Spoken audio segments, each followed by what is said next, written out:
that, of course, is a story for another day, and I'll see you, and we'll talk about that down the road. Alright, wrestling fans, you got the show. Bill Schuyler here at One Wrestling's WWE NXT review. It is Wednesday Night Wrestling. We're here to do everything and anything we can to bring you all the information here at One Wrestling about the events going on across the board in the wrestling world. I will be covering NXT here on this very video. I also will be handling Ring of Honor and their road to their pay-per-view Best in the World this Friday night. But we're here at NXT Full Sail University, Orlando, Florida. You know what that means? That means it's time to kick off them shoes. It's time to grab yourself a cold one, pop it, find your comfortable chair, piece of floor, whatever you want to do, and get comfy.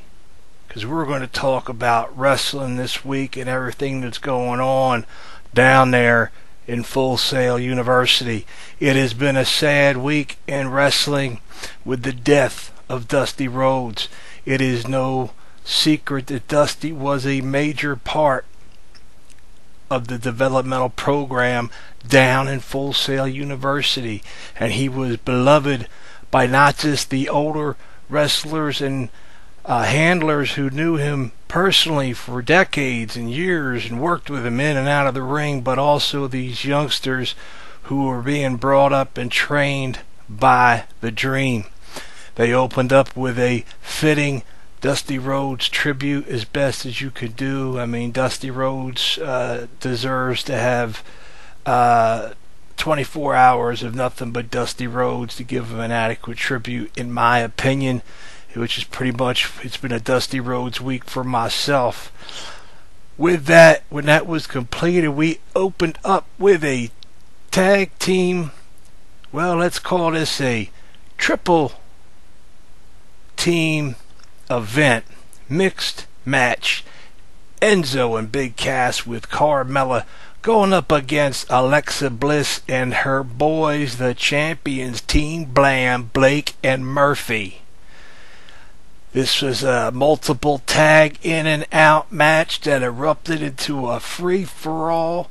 The referee eventually gaining control, and Enzo, being worked over by the champions, managed to roll over and get the hot tag to a surprised Carmella, as Big Cass was being handled on the outside of the ring by one of the other BAM members.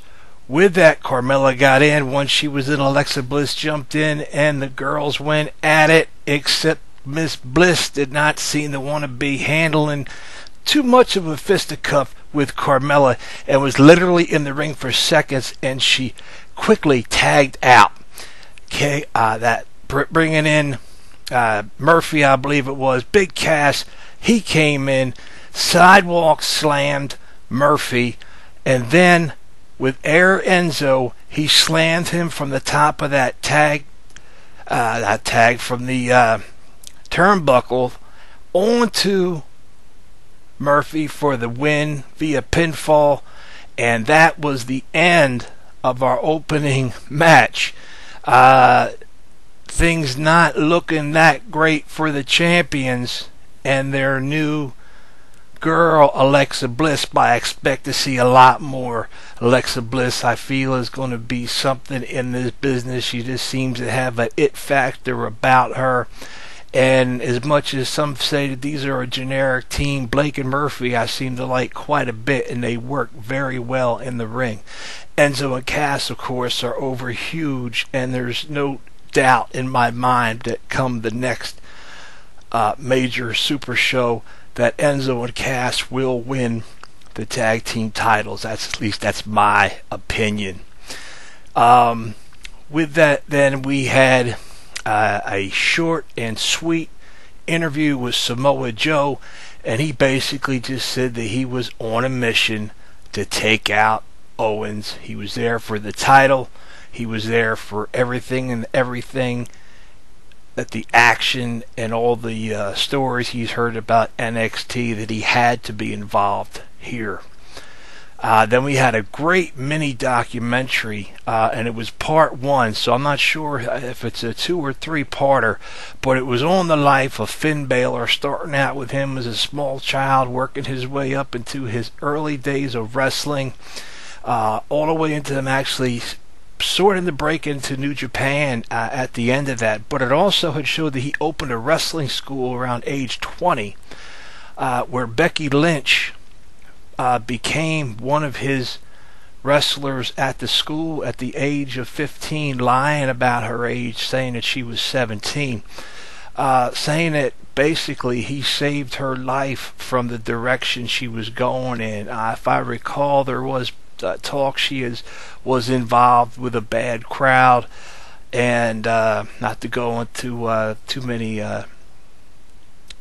particularities of what that was, but she was looking at possibly jail time if she hadn't straightened her life out. She owes everything in her wrestling career to Finn, and was quite surprised to wind up in WWE's NXT program with the former Prince Devitt, the former Fergal Devitt, the now Finn Balor, the Demon.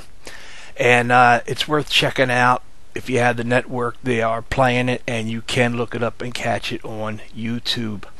We then had former women's champion Charlotte Flair going up against the new Aussie rookie Cassie. Charlotte began showing up her old heel style, making the moves like her old man, strutting, no handshakes, pulling it back. Just had that whole air of how she was when she originally was the champion down there. And a face Charlotte Flair to me is just like a face Ric Flair was. Yeah, it was good. He was good, but nothing compared to when he was a heel. And Charlotte Flair is a heel. The booking committee down there, you need to get yourselves together. Get her prepared, because I can tell she is ready at any moment to hit that main roster. And like I tweeted earlier this week after watching the pay-per-view, that the Brie and you know these girls' names, the Bella Twin era needs to come to an end. And if Stephanie McMahon, if you're gonna do it, you might as well do it with Flair, and that's Charlotte Flair. Bring her in. Charlotte Flair deserves it, and will take that Divas title and make it a worthy women's title once again, in this man's opinion. Her and Cassie went back and forth. It was a good match. Charlotte teaching this girl the hard way and defeating her via the figure 8, and that was the end of that match. Now, we had a lot of talking that went into this show tonight, and we had the documentary running, so we're very short on matches and match time, which meant that it was now time for the main event. And unless you've been under a rock all week, the main event, and in my opinion, once again, and you know I'm not booking anything, but I do not feel that these two gentlemen should touch, or should have touched, for at least until the next Super Show on NXT or SummerSlam, and made it on a major pay-per-view. Never touch it. Not a fist, not a slap, not a shove. Having the fans just salivating and waiting for these two to go at it. Instead, they gave us a tease tonight that was, without a doubt, outstanding. I'm talking about the one and the only Samoa Joe and the NXT champ, The champ is here, Kevin Owens. And I have not seen Samoa Joe like this in almost 10 years. The fire, the hunger, the crazed look in his eyes. He was just literally a Samoan cyborg out there tonight. He took it to Owens unlike anyone I've seen in many a long year. And that includes the fights that he just had with John Cena. I'm talking Samoa Joe was working him over with fast punches, jabs, throws. I mean, these guys were all over each other. He had control of and beaten down on the champion for most of the first half of this match. Tables then turned, but Joe would not have it, and he wound up him and Owens outside. The ref was almost counting up to 10. I believe he was at 8 and 9, and he was in between both men. Owens jumped over top of him. Referee got squashed. He then called the match. I believe it was a double DQ, no contest. Them two began to continue to fight. The crowd chanting, "Let them fight, let them fight." They called out for more refs as they were fighting up on the ramp. They continued to fight, throwing the referees around. Security came out. They were all over them. They got back in the ring. They fought in the ring. They could not keep them separated. They kept jumping from one side of the ring to the next, fighting. Eventually, they did break them up. And then Owens started cheap-shotting, elbows, punches, and knocking out the security kids all around him. He made his way as they really had a hold of Joe, and he got to the top of the rampway, raising the title, telling that again the champ is here. And with this, it was just one hell of a match. And right now, to me, now since you pushed this already, I want a 4-way match at SummerSlam. I want Owens, Cena, Samoa Joe, and Brock Lesnar in a last man standing match. I don't know if there's ever been one of these, but if any 4 guys deserve it, I'd like to see it be this. And if you can't get Lesnar in there, then throw Rusev in and let these guys beat the snot out of each other until there's one man left standing. Oh, what an incredible match that would be. What an incredible teaser match this was. And my friend, hustle, respect, all that good stuff. John Cena, I believe with the arrival of Kevin Owens, the beating that you received from him, the beatings you had received from Brock Lesnar, from Rusev, but these 2 younger talents here today from the indies, guys that you would not expect to do what they could do. With the arrival of one Samoa Joe and Kevin Owens, I think your time is up. Again, I am the show. You can reach me on Twitter at YouGotTheShow. That's capital UDASHOW. This is One Wrestling, the best in wrestling news on the internet and beyond. Reach out to our benefactor, Bill Apter, at Apter1 Wrestling on YouTube, at the Apter Chat. Andre_Corbeil handles the TNA Impact Wrestling reports each and every week. He is the man with the contacts and all the knowledge about what's going on in Impact Wrestling. Billy Ray Valentine, the Raw Report, my tag team partner also for Hustle and Show. As I mentioned on the Ring of Honor, we got a new computer system up. We had our guests set up. We were ready to begin the new Hustle and Show.